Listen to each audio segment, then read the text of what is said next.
Indonesia merdeka tahun 1945. Sebelum tahun 1945, apakah namanya Indonesia? Jika namanya Nusantara, siapa presiden atau raja Nusantara? Mana saja wilayah kekuasaan Nusantara itu? Dan jika namanya Indonesia, siapa presiden kita sebelum Soekarno? Jika namanya Hindia Belanda, bagaimana format dan hierarkinya?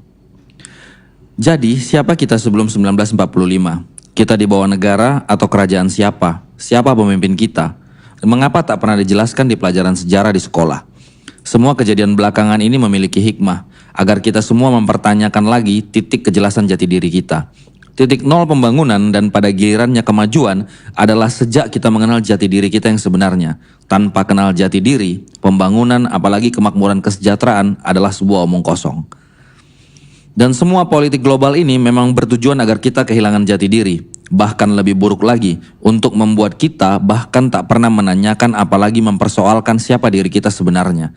Mengapa penihilan sejarah bangsa ini menjadi sesuatu yang sangat sistematis, metodik, dan dikendalikan dengan ketat dan sangat serius?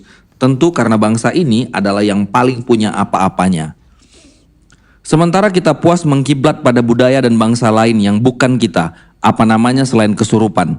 Jika raga kita dirasuki jiwa dan ruh bangsa selain jiwa kita sendiri, jangan enteng dalam keadaan kerasukan. Mari bangun.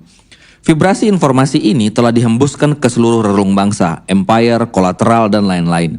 Namun yang terdengar adalah spetteran, diterima oleh antena yang keliru, sehingga relay menyiarkan frekuensi yang sumbang dan tak jelas.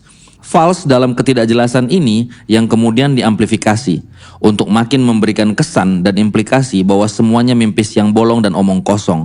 Lalu kita diletakkan lagi sebagai raga tanpa jiwa, jati rapuh tanpa getih dan getah, yang kerontang dan rentan terhadap panas dan api. Sementara Nusantara itu sendiri hanya julukan, tak pernah ada negara bernama Nusantara. Yang ada adalah wilayah-wilayah bangsa Sunda, bukan provinsi atau etnis Sunda di Jawa Barat. Atau yang cakupan wilayahnya disebut oleh bangsa asing sebagai Sundaland. Silahkan Anda bisa lihat sendiri ini di Google. Namun, Sunda atau Sundaland juga bukan nama atau title negaranya.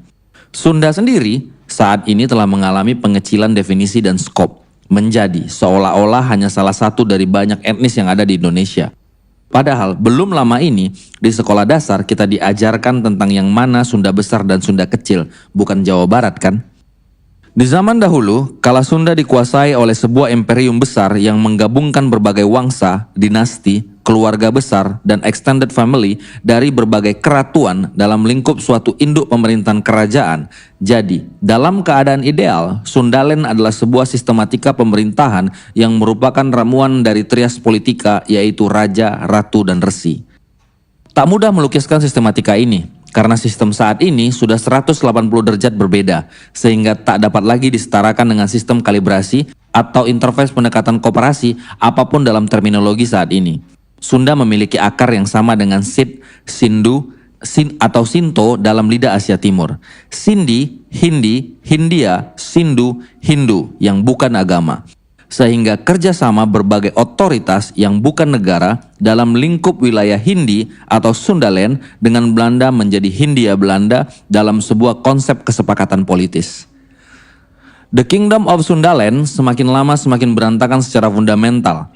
Kesepakatan berikutnya yang dinilai bisa sedikit memiliki peluang untuk menyusun kembali serpihan kesatuan ini adalah mendirikan Indonesia. Indo artinya bukan persatuan dan kesatuan seperti dalam definisi saat ini, namun juga dari akar kata Hindo, Sinto, Hin, Sin, dan lain-lain. Tolong jangan kaitkan nama agama atau keyakinan, tak ada urusannya ini dengan agama. Lidah Eropa selalu menghilangkan huruf H pada kata pertama, seperti honor, our, King Henry menjadi Indo. Jadi Indonesia adalah seluruh kepulauan dalam wilayah Sundaland. Jepang yang merupakan keyakinannya disebut sebagai Shinto mengklaim dirinya sebagai hasil dari berbagai penelitian dalam siaran NHK TV bahwa nenek moyang mereka berasal dari wilayah yang disebut Sundarando atau Sundaland. Silakan kalian bisa Google atau search di Facebook. Wangsa atau keratuan apa saja yang terdapat di Sundaland dan di bawah legitimasi kemaharajaan, apakah semuanya bernaung? Mari kita sama-sama mempelajari ini dan mari kembalikan kejayaan negeri matahari.